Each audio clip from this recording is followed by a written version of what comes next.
Hello, welcome to today's topic.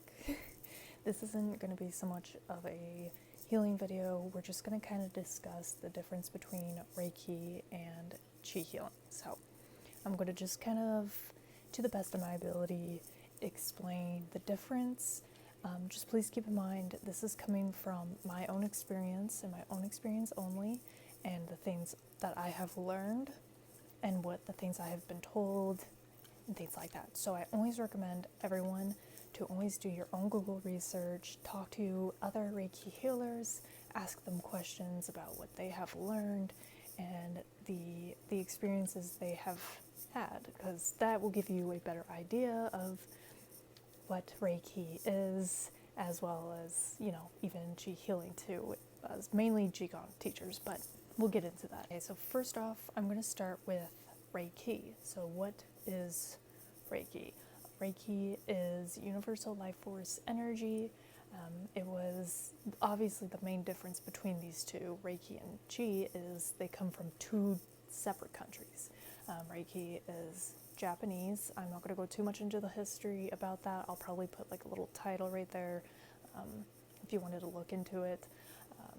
But overall, that is a big difference between the two, just from two different countries. Another key difference too is Reiki, we use symbols. Every Reiki style, there are symbols involved, and there's a lot of styles of Reiki, and they have different symbols to them as well. Well, some of them do. Some of them, they do have the similar symbols. So usually what happens if you're doing a one-on-one or on yourself even, you would draw a symbol for the intention that you are setting. And like I said, there's different types of symbols for different things that you are wanting to use. There's even a distance symbol, a mental and emotional, even physical, and things like that. So there is now two differences. One is in Japan, and there are symbols being used. Another difference is if you are familiar with energy healing, you can feel the difference between the two. Just from my own experience, Reiki usually makes me super tired. And if I get a one-on-one session from a Reiki healer, I usually just want to go to bed afterwards. And then also I will get super emotional for the next 2 days, and then after that I am dandy.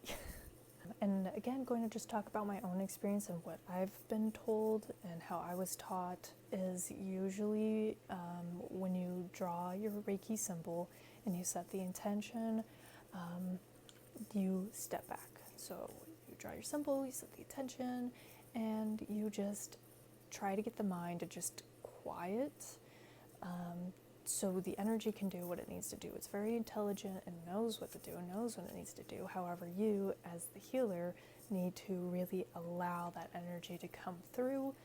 So it's very much working on trying to get the mind to just be quiet, and even trying to get that self-doubt, because I know I had a very big issue with the self-doubt, because you're like, is this working? That does come within time, I will say. But it is very much just trying to get the mind to be at ease so you can send that energy out. Okay? Just to add in there that Reiki and Qigong are very two different. It's very hard to explain the difference when there is such a big difference between them. And I say this as like when you're going to go work out and you're jogging, you're working on a group of muscles, but then you go and do some weightlifting, and now you're working on a whole different group of muscles. So Reiki and Qigong are that same way, even though they're both energy healing, just like you would be working out. It's still working out, but you're just working a different group of muscles, if that kind of makes sense. And Reiki too, you are going to be focusing more on the 7 chakras. Of course, different Reiki healers do the whole 114, I think it is, of the chakras. But we mainly focus on the 7, so it's very chakra based, or your aura layer, things like that. And again, every Reiki healer does things totally different, but that's kind of how I did things. I mainly focused on the chakras and your aura. Also, when it comes to Reiki, you will notice crystals being used. So a lot of Reiki healers love using crystals. That is a tool that we like to use and can help amplify the healing. So that's why I always recommend like just talking to other Reiki healers, just talking to them about what they experience and what they have learned, things like that. So hopefully that gives you a better idea of what Reiki is and what it's about. It is coming from universal life force energy, so this can be source, God, whatever you would like to call it. And it's overall amazing. I love it. I highly recommend everyone to get a Reiki session done if you haven't done so. If you are trying to look for someone, I have a whole list that I can give you because I know so many amazing Reiki healers that I just absolutely adore, and they have helped me so many ways. So that is what Reiki is. And again, please do your own Google research, talk to your favorite Reiki healers, ask them questions to help you form a better understanding of what Reiki is, because there is so much that goes into it. That's just kind of a short summary. Obviously, too, if you wanted to become a Reiki healer, you need to be Reiki attuned. So you would go to a Reiki master, you would take a course. Usually classes are sometimes back to back. Sometimes healers will have you take a level 1, wait 6 months, then take your level 2, wait 6 months, and then get your master's. And sometimes some Reiki healers do have a 4th class. So that just depends on like the style of Reiki and what it is that you're wanting to do and what resonates. All right, so now that we got Reiki down, now we're going to move on to what Qi is and what is Qi Healing and what is all that. So Qi is Chinese. It came from China. Again, I'm not going to go into the whole history because that's a long history to go back to. So please, again, do your Google research. So Qi, as we know, is from China. They don't exactly call it Qi Healing. It would be called like Qigong, Tai Chi, any type of those martial arts. So in Qigong, Qi being energy and Gong being skill, mastering, technique. It's basically like mastering your own techniques. It's the same kind of principle, it's going to feel very different, and there's a couple, many different things, other than being from 2 different countries. So for starters, in Qi or Qigong, it is going to be mainly focused on your inner organs. Now, yes, physical, but mainly Qi of the organs. It's going to be mainly based on the traditional Chinese medicine. It's also going to focus on your meridian channels and your dantians.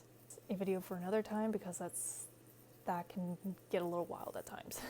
So some of the differences, and this is just my opinion and things I've experienced, is when it comes to Qi Healing, it requires a little more focus, and I don't mean like Reiki is something you don't focus on, because it absolutely is. It's just a different type of focus. So Reiki is, you have to learn how to just relax and allow whatever to come through, and having your attention set. And the symbols help that in so many ways. It really helps get your mindset into that. In Qi or Qigong, it's usually you have to be more in the front side of things. So you do have to work on the visualization and the meditation and the breath work and the chanting. Can of course all be done in your own head. So it requires you to just be more upfront, while Reiki is more like sit back. Both are definitely not easy to do, especially when you're trying to get the mind to quiet. As we know, in Qi, you're going to be doing more so Qigong. So this requires more of that physical movement. Now, when it comes to the one-on-ones, yes, we can call that Qi Healing, but overall though, if you wanted to take your healing to that next level, if you are ready, Qigong is going to push you more that way. And again, that's just my opinion. I think it's very beneficial and amazing and wonderful. It has helped me insanely. That's all I can really say. But just strictly just sticking it to the Qi healing. So it's mainly organs, meridians, and dantians, and really focusing on really that whole visualization and that breath work and that meditation. So if I go silent during my lives, that is why. It's because I'm just focusing. Like, it does require a lot of effort to focus. And sometimes things are just happening so fast that you're just there for the ride, really. If you do join me live and you're like, why is she not talking? This is my session. Why is she not saying anything? I'm just focusing. Even if you have booked a private one-on-one with me, you know that I do go completely silent. And again, it's just because it requires more of that upfront focus. So that is why. I have kind of an idea, and even Qi healing versus Qigong are even going to be completely different, because one is requiring just the effort from the practitioner, and the other is using your own energy. And in Qi, we don't necessarily call it universal life force. We'll just say the universe or space or nature, things like that, like nature's Qi, things like that. So it's not technically would be called universal life force energy, but just it could go either way. But that's also another difference. And Reiki most certainly can do that too, using nature's energy and things like that. So there are similarities, I will say, and some of the comparisons are both are energy healing, both can be used using source, and both are just very beneficial and amazing altogether. I will say in Qi healing, though, there is not many crystals being used. They definitely can be, but it's not something that is widely recognized. This is just because the power of your consciousness, the crystals are more just as tools. You are mainly wanting to use your consciousness, if that kind of makes sense, because I don't know how else to really explain that, because I'm also just learning all this stuff myself. So that's why I don't use too much of the crystals, at least not as much as anymore. Especially when you're focusing, you kind of just forget the crystals are there, but really that's only just because you are trying to learn how to be more dependent on yourself rather than objects around you, if that kind of makes sense. But of course, everyone does things differently. It could go really either way, so not like it really matters. Difference too is in Qi or Qigong, you do not need any attunements, but you do have to work under a teacher or a master to understand Qigong. You can't necessarily just go out there and do Qigong. I'm not saying you can't, but a lot of videos on YouTube are not going to show you, and not going to give you everything, and there's a very good reason for that. Just like Reiki, like a Reiki master is not going to tell you symbols and attune you just out of the blue. Like, you have to go to that class, you have to show up, you have to do the work and the effort to show that you do want this. Qigong is in that same way, and in Qigong or Qi, there is also many different styles, and some practices are closed off. So like Buddhism and Tibetan Qigong, you do have to go to a temple and you do have to learn there. Now, there are some styles where you don't have to do that at all. You can just take classes at your local city or wherever you're at and do it that way, because usually those styles are not closed off. So yeah, some of the Qigong styles, you do have to go to the temples to learn that style of Qigong, but again, there are many styles of Qigong that you can learn, and some only require just a few months, some require just a year, and some require years, and you'll never be able to totally grasp it because it is such a long journey on that. So that is the main difference. But yes, so If you are wanting to learn Qigong, of course, YouTube is great. Just know they're not going to tell you everything, and there is a very good reason for that. So those are some of the differences between Qi and Reiki. So even though they sound familiar or seem familiar, they are most definitely very different and unique in their own ways. Really, they both have the same goal though, and that is learning how to heal yourself and how to help others. That is the ultimate goal for both of them. So that is the difference between those two, from Reiki and Qi. They both come from two different countries, from two different people, having the same goal is to just help heal yourself and heal others. And we should be very thankful and appreciate both of these cultures because of how much that went into this. If it wasn't for them, we would not have Reiki or Qigong, period. So always, after your energy healing or even your sessions, please give thanks to them because they have made this come more to light, and of course others that have done energy healing in ancient times that we're now just finding out. So it's always good to give a little gratitude. I'm sorry I'm going off the track here, so just bear with me. So yeah, I guess that's it. Yeah, that's it. Of course, if you want more of a shorter summary, if you go to my Instagram, Garden of Qi Healing, I do have a slide post where I do have a short summary of the difference between the two. But I hope this helps. If you have any questions, I will try my best to answer them in the best way that I can. And even just for yourself, just test and kind of feel the difference between the two, because it is wonderful and so cool to feel.